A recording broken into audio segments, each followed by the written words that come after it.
Hi everyone! Welcome back to another Ask Say segment. So I'm taking questions from the previous Ask Say video. If you haven't watched that yet, I'll have the link in the information box.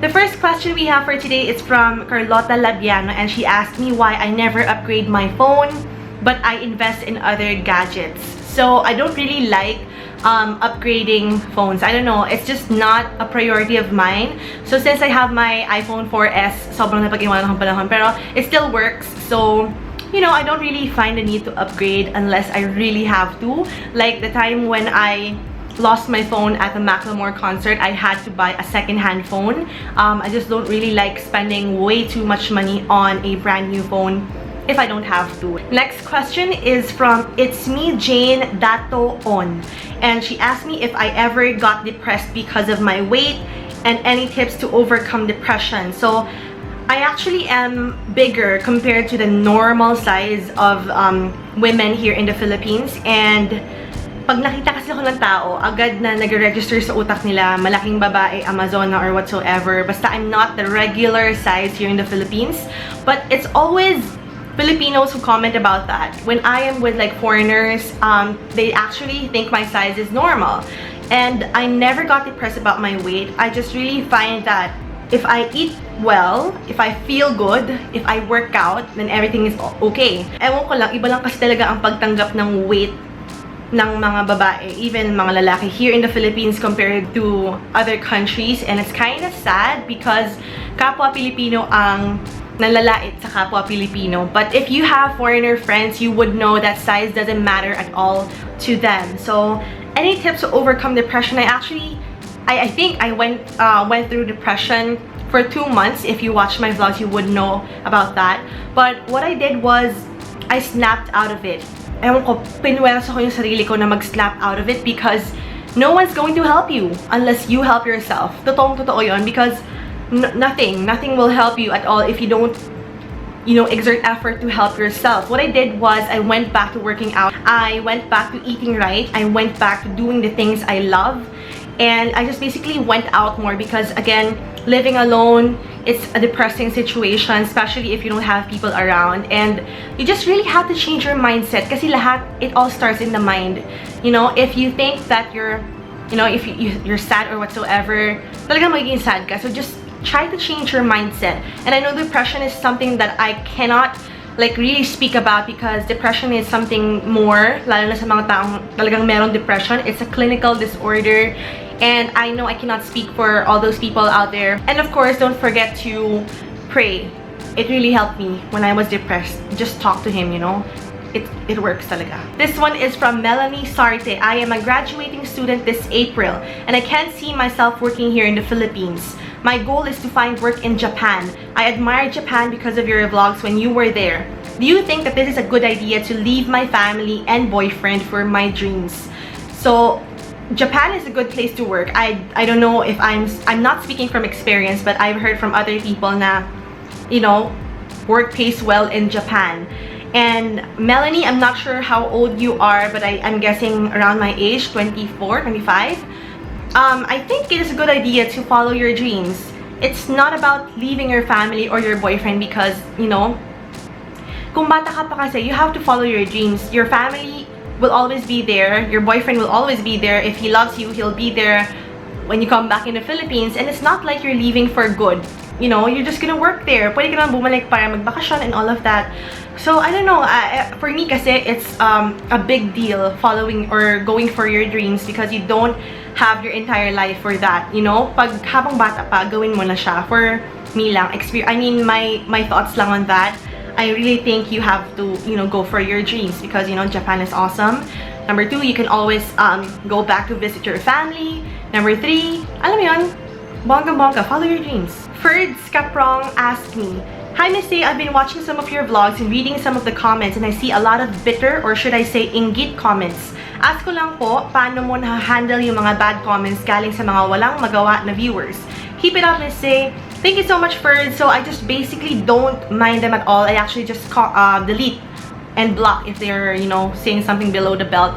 But when I am on PMS, like I am right now, I tend to like answer back because, you know, I can't help it. Sometimes talaga kailangan ko mag-answer back because, human nature, di ba? Pag magkakaroon lang ako nun. So, I just basically delete and block. Walang kwents. Walang kwents. Lian Domenden asked me, what happened to being vegan? I actually never went vegan at all. If you watch my vlogs regularly, you would know what happened. My hair started falling out, and then in my vlog where I said confession, I actually told you guys that I ate meat because my body was craving for it. I did like 2 weeks on the vegetarian diet, but my body couldn't take it. Coco Nuts asked me, and this is a question that I get asked a lot, how are you invited to different launches and events like Nivea, Kilo Off, private food tastings, Beauty Bound Asia, etc.? Is it because you're a YouTuber or a vlogger? And is it always all expenses paid, like your Palestine trip or your Japan trip? So I basically get invited along with other influencers. That's why they call us influencers, because we have a following online, and that's basically what brands want, diba? When they want to spread information about, for example, an event or a new product, they get influencers to cover their events. And is it always all expenses paid?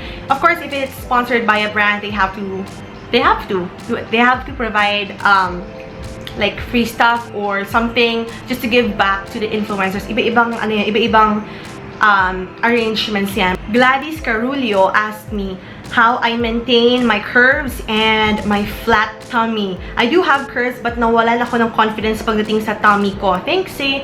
So I actually have the hourglass shape. I don't know, ever since I was born, I guess. And I just basically work on my midsection, because if I gain weight on that area, I'm gonna look like bilog talaga. So I just really work out talaga para kahit cardio lang, just to, you know, sweat a lot. And I do have bilbil, okay? I don't have a flat tummy at all.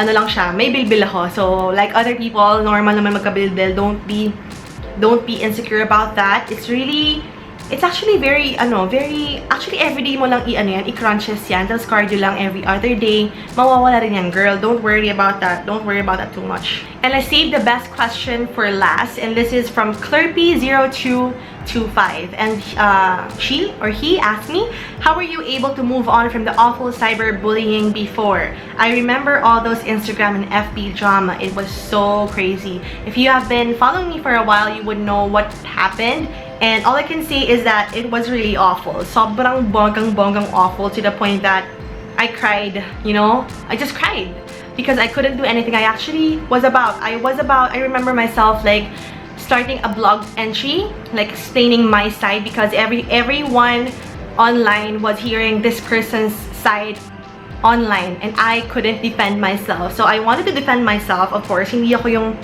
tao na parang hahayaan na lang. It was the very first time na hinayaan ko sila. I don't know what happened. Basta I just kept quiet because everything blew out of proportion, because ang daming taong nakisali, as in sobrang dami, and it was because that this thing was brought online. And when something is opened up online, everyone just, you know, raises their opinions, and not everyone likes me, diba? And, you know, just dilagsa ako ng haters and all of that. So yeah, going back to the blog entry, I was writing na my side and all of that, and then just halfway I just deleted everything, and then I just kept quiet. I did not speak at all, and that time I knew who were my friends, my true friends, and who were not. And fast forward a year later, I was vindicated, and I felt so amazing because I was vindicated not because of my doing. I did not seek revenge for myself. It was karma. And it was an amazing feeling kasi wala kang ginawa para ma-defend yung sarili mo, pero something happened in the universe, or God made it all happen. It was all meant to be. I was vindicated, and I felt really okay. And I actually got very emotional when I got like messages from people saying, you know, apologizing for like siding with the wrong team or whatsoever. Mosh Girl 4, and she said, "Hi Misty, remember me? One of your bashers on FB. I didn't know how it started. I used to like you, then I was carried away by the comments against you and started to hate you. But anyways, I actually admire how you handled the situation, and I sincerely apologize for hurting you. But since I still watch your videos up to this day, and seeing how successful you are, I'm sorry Misty, I didn't mean to be mean. Just the bashers who got me so galit at you." So this is an example of how online chismis can make people angry for no reason at all. As in like 25 Instagram accounts, guys. They all like flooded my notification saying a lot of stuff, a lot of untrue stuff. And God knows, walang totoo sa mga sinabi nila. And I'm just really happy that it is all over. If you were there, you would know. I just really appreciate everyone who apologized because, you know, natutuwa ako na sila mismo yung naka-realize and I didn't have to actually defend myself. So I'm just really happy that I have, or I know who my genuine friends are. And yeah, just leave everything in the past because nothing comes out from cyberbullying. I am super against that, and if you are actually being cyberbullied right now, go ahead and send me a message. I will come to your rescue. I mean, you know, hindi natin sila aawain, pero I'm gonna give you guys advices. Just hayaan nyo lang. Alam mo yung word na yung hayaan mo lang? My mom always tells me that, Mark always says that to me, my sisters. It's a phrase that I never believed in, you know? Kasi ako palaaway. I mean, hindi mo palaaway. I just really want to defend myself. Pag inaapi ako, I just want to defend myself. But meron talagang mga moments that you have to like, hayaan mo lahat and let karma do its thing. Because in my example talaga, sobrang bonggang-bongga ng karma, ng bonggang-bongga talaga. So, anyway guys, that is it for today's Ask Say. I hope you enjoyed watching. If you have questions for the next segment, just leave them in the comment box down below. Thank you guys so much for watching. I'll see you in the next one. Bye!